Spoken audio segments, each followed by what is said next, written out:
دیکھیے بعض لڑکیاں اپنا گھر خود برباد کرتی ہیں. وہ کون سی زیادہ تر لڑکیاں ہوتی ہیں جو دوسرے کے گھروں میں دیکھتی ہیں, جو اپنی فرینڈس کے گھروں میں دیکھتی ہیں.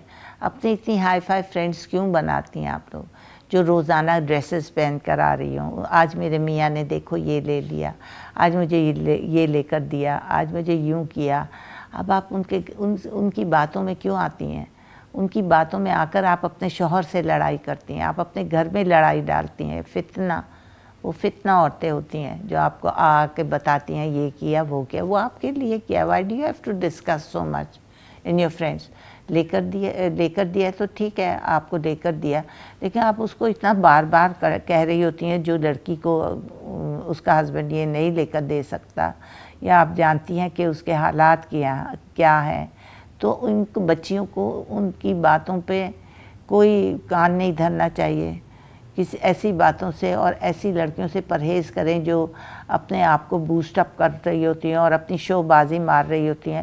ایسی لڑکیوں سے بہت پرہیز کریں, چونکہ اگر آپ دوسروں کی طرف دیکھیں گے ہمیشہ آپ نیچے, اللہ تعالیٰ نے فرمایا ہمیشہ نیچے والے کو دیکھو. آپ یہ دیکھو کہ اس کے پاس یہ نہیں ہے, اور اللہ تعالیٰ کا شکر کرو کہ آپ کو اللہ تعالیٰ نے اتنی چیزیں عطا کی. آپ اپنی طرف دیکھیں اور آپ اللہ کا شکر کریں کہ آپ لاکھوں سے بہتر ہیں. اگر آپ یہ چیز کریں گے اور اللہ کا شکر ادا کریں گے, اللہ تعالیٰ آپ کو اور دے گا. ہر طرح پوری زندگی اسٹیٹک نہیں رہتی, ایک جیسی نہیں ہوتی. پھر بعض دفعہ ایسا بھی میں نے دیکھا ہے کہ جو اتنا شو مارتی تھی وہ نیچے چلی گئی. کچھ اس کے ہسبینڈ کی بزنس میں لاس ہو گیا یا کچھ واٹس ایور, کچھ نہ کچھ ہو گیا, اور وہ لڑکی جو کہ وہ سنتی تھی اور ایک کان سے سنتی تھی دوسرے سے نکال دیتی تھی, اور سوچتی تھی کہ یہ میرا تو میاں اتنا کماتا ہے, مجھے تو اسی میں رہنا ہے, میں دوسرے اونچا کیوں دیکھوں گی, اونچا دیکھوں گی تو نیچے گر جاؤں گی.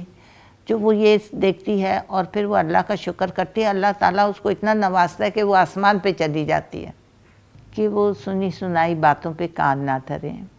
اپنی فرینڈس میں اگر دیکھ رہی ہیں اس نے وہ لے لیا یہ لے لیا, اور وہ گرمبل نہ کرے ہر وقت اپنے میاں سے, اور ان کی باتوں میں بالکل نہ آئے. دوسروں کی باتوں میں, فرینڈس کی باتوں میں, رشتہ داروں کی باتوں میں بالکل نہ آئے.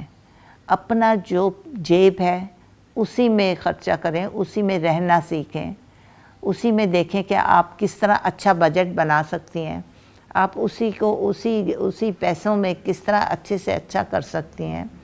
تو اگر آپ دوسروں کی سنیں گی تو آپ کا گھر بھی برباد ہوگا.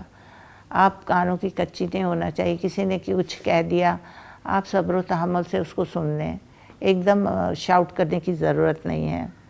تو آپ کو یہ کرنا چاہیے کہ آپ کو اپنے ہسبینڈ کی پاکٹ دیکھنی چاہیے کہ وہ کتنا کماتا ہے, تو آپ لوگ دونوں مل کر اس میں بیسٹ سے بیسٹ اپنا بجٹ بنائیں. اور یہ بھی کوشش کریں اگر آپ پڑھی لکھیں گھر میں ٹیوشنس پڑھا دیں. آج کل میں نے دیکھا ہے جو عورتیں پڑھی لکھی نہیں ہیں, اتنے بڑے بڑے آفیسز بن گئے ہیں 10 منزلہ, ادھر جا کر اتنے زیادہ لوگوں سے وہ لے آتی ہیں اور ہفتے کا مینیو دے دیتی ہیں, اور ادھر دوپہر کا لنچ اتنا اچھا پرووائڈ کر رہی ہوتی ہیں, صاف ستھرا, بڑے پوری روٹیاں, چاول, کباب, کوفتے, کڑی, کیا کیا انہوں نے مینیوز بنائے ہیں.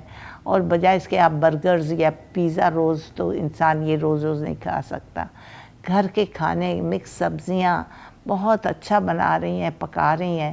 تو آپ یہ بھی ایک اپنی ہیلپر لیں اور 10-12 آفیسز پکڑ لیں اور ادھر کھانا دیں, پرووائڈ کریں. دیکھیں you should be a helping hand nowadays for your husbands. آج کل کی لڑکیاں شاؤٹ بہت کرتی ہیں, بہت اونچے سے بولتی ہیں, رسپیکٹ نہیں دیتی ہیں. گھر میں ساس ہو یا بڑی عورت ہو تو وہاں پر وہ بالکل بھی اکوموڈیٹ نہیں کرنا چاہتی. وہ چاہتی ہیں کہ ہم الگ ہو جائیں, چونکہ بعض دفعہ یہ ہوتی ہے کہ ان سے بڑی نندیں بیٹھی ہوئی ہوتی ہیں یا کوئی طلاق شدہ بہن آ جائیں تو وہ بھی بہت تنگ کرتی ہیں لڑکیوں کو. میں نے یہ بھی دیکھا ہے. اس کی وجہ سے بھی گھر بہت خراب ہوتے ہیں. ان کی اپنی پہلے سے ہی ڈومینیشن ہوتی ہے گھر میں, وہ کیونکہ اگر وہ طلاق وغیرہ یا کچھ ایسا معاملہ ہو جائے تو مدرس کی اینڈ فادرس کی زیادہ سمپتی ان کے سائڈ پر ہوتی ہے کہ ہماری بیٹی دکھی ہو گئی. وہ دکھی ہونے کے ساتھ ساتھ وہ اتنی ڈومینیٹ کرتی ہیں کہ وہ آنے والی بھاوج کو بیئر ہی نہیں کرتی. اس کی وجہ سے بھی گھر ٹوٹ جاتے ہیں. پھر وہ دیکھتی ہیں طلاق شدہ آئی ہوئی ہے، وہ بھی مینٹلی ڈسٹرب ہے، تو وہ بھی بھاوجوں کو ڈسٹرب رکھتی ہے، وہ بھی بھاوجوں کی اور بھائیوں سے شکایتیں کرتی رہتی ہیں. وہاں پہ بھی ہمیں کیئرفل رہنا چاہیے. Either we should keep a mouth shut, یا پھر سوچنا چاہیے کہ ان کے ساتھ کوئی پرابلم ہے. جب یہ تھوڑی سی ایروگنٹ ہیں اور پھر ان کو بھی نبھانے کی کوشش کرو.